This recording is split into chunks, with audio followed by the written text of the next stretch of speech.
Oh, hello, and welcome to another fun-filled edition of Adam's Music Box, where it was on this day in 1967 that the world lost a man who was arguably the most important jazz musician ever. Now, I know that there's a lot of competition, and I hate ranking art like that, but I will say that John Coltrane was certainly among the most important men who ever helped to shape the realities in terms of the musical realities and the social perceptions of what jazz music is and what saxophone playing is. Now, Coltrane was a great not only because of his fantastic tone. The minute he blew into that saxophone, you knew it was John Coltrane. It was unmissable.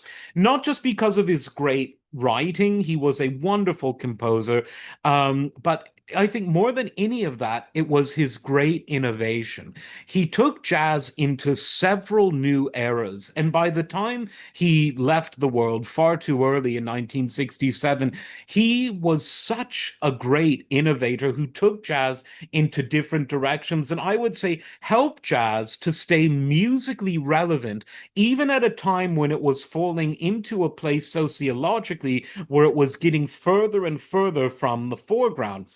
Indeed, by the late 60s, the musical idiom of the pop world was beginning to get informed by rock music rather than the jazz that informed the pop music of the 20s, 30s, 40s, and 50s. But some of his albums were just absolutely perfect.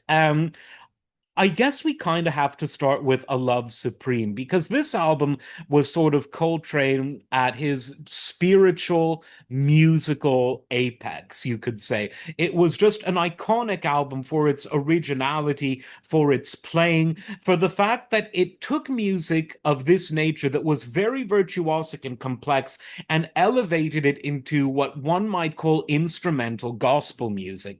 And I would say that the 66 album, Ascension, one of his final albums, is also one of the finest albums ever. People call it avant garde, people call it abstract, but it was really Coltrane painting poetry with his saxophone. And I think it was just one of the most interesting albums ever made. Wonderful artists on there as well. The great Pharoah Saunders, a protege of Coltrane, was on there. Michael Brown, a great alto player. The wonderful Freddie Hubbard was there. Elvin Jones, the great drummer who played on so many of Coltrane's albums, was there. And of course, McCoy Tyner, who also played on so many of the great albums by John Coltrane. Africa Bros from 61, another fantastic album. Sunship, it was released posthumously, but very interesting album as well.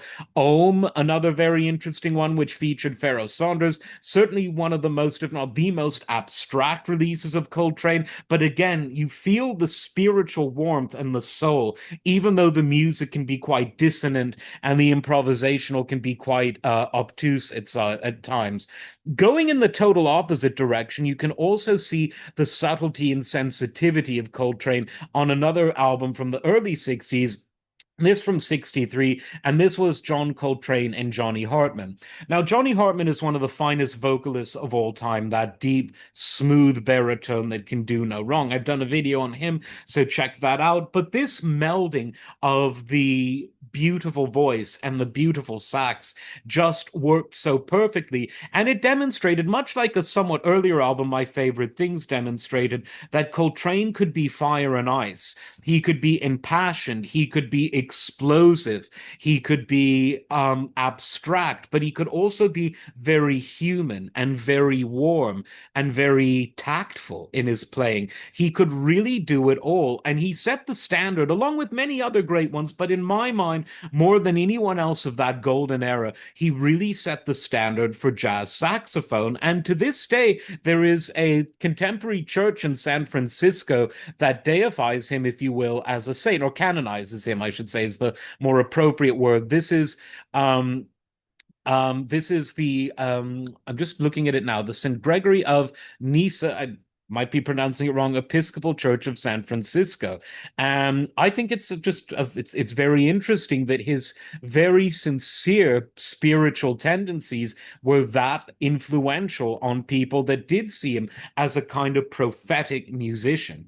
Again, gone too soon, but what a musical life he had, even in 40 years. So, rest in peace and rest in power to the wonderful John Coltrane, a true, true original, even when standing on the shoulders of other originals. Like, subscribe, and we'll see you next time. Take care.